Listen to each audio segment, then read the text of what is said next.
Hello, আসসালামু আলাইকুম viewers. আজ আপনাদের জন্য আমি নতুন একটি ভিডিও নিয়ে আসলাম। তো ভিডিওর মাঝে আপনারা দেখতে পাচ্ছেন আমার সামনে একটা ডিভাইস আছে। এই ডিভাইসটার নাম হলো টোন টেস্টার। তো এটার মধ্যে দেখতে পাচ্ছেন এখানে লেখা আছে টোন আর কন্টিনিউটি। তো এটা দিয়ে আপনার কন্টিনিউটিও চেক করা যায়, কন্টিনিউটি চেক করা যায়।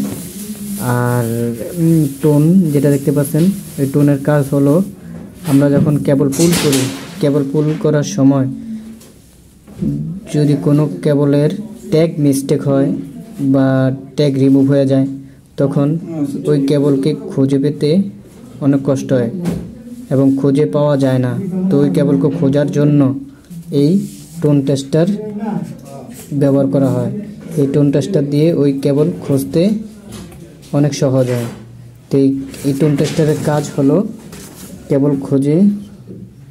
কেবল খোঁজার কাজ। তো এখন আমি আপনাদের দেখাবো কিভাবে কেবল খুঁজতে হয়, কিভাবে এটা ব্যবহার করতে হয়, এটা আমি আপনাদের এখন দেখাবো। আপনারা ভিডিওটি দেখতে থাকেন। আমরা প্রথমে ডিভাইসের দুইটা কেবল দেখতে পাচ্ছেন। দুইটা কেবলের মধ্যে একটা হলো নেগেটিভ, একটা হলো পজিটিভ। তো আমাদের এখানে 4টা কেবল আছে। 4টা কেবলের মধ্যে এই কেবলটার, ধরেন আমাদের এই কেবলটার ট্যাগ এই মাথা তো আমাদের কাছে আছে, ট্যাগ আছে। অপর মাথায় মনে করেন ট্যাগ খুঁজে পাওয়া যাইতেছে না। তো আমরা কি করব, এটার এক মাথায় নেগেটিভের সাথে নেগেটিভ লাগিয়ে দেব আর পজিটিভের সাথে পজিটিভ লাগিয়ে দেব। তো এটার একটা অন অফ বাটন আছে। তো আমরা এই বাটনটাকে উপরে দিয়ে দেব।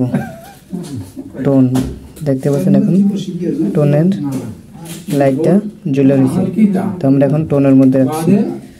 তো এটার যে টোনারটা, এই টোনার দিয়ে আমরা এখন চেক করব। চেক করার এটা একটা ভলিউম সুইচ আছে, এটা চালু করতে হয়। চালু করার পরে দেখেন এখানে 4টা কেবল আছে। 4টা কেবলের মধ্যে আমরা যে কেবলের মধ্যে এই ডিভাইসটা কানেক্ট করছি, ডিভাইসটা কানেক্ট করার পরে অপর প্রান্তে আমরা এই ডিভাইস দিয়ে চেক করব কোন কেবলটা আমাদের ট্যাগ মিসিং হয়েছে।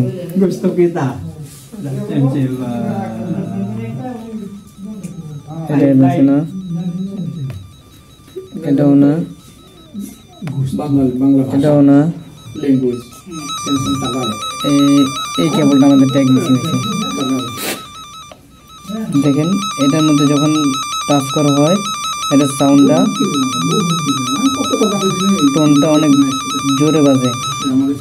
আর এটা যখন লাগাই, এটা টাচ করলে সাউন্ড কম আসে। এটা টাচ করলে সাউন্ড কম আসে, এটা টাচ করলে সাউন্ড কম আসে। বাট এটা লাগালে সাউন্ডটা যেটা বেশি আসে। তো দোস্ত, আমরা এইভাবেই কেবলকে খুঁজে বার করব। তো ভিউয়ার্স, আজকের জন্য আমাদের ভিডিও এখানেই সমাপ্তি। তো সম্পূর্ণ ভিডিও দেখার জন্য আপনাদের ধন্যবাদ। ইনশাল্লাহ নেক্সট টাইম আরও ভিডিও নিয়ে আসবো আপনাদের জন্য। আল্লাহ হাফেজ।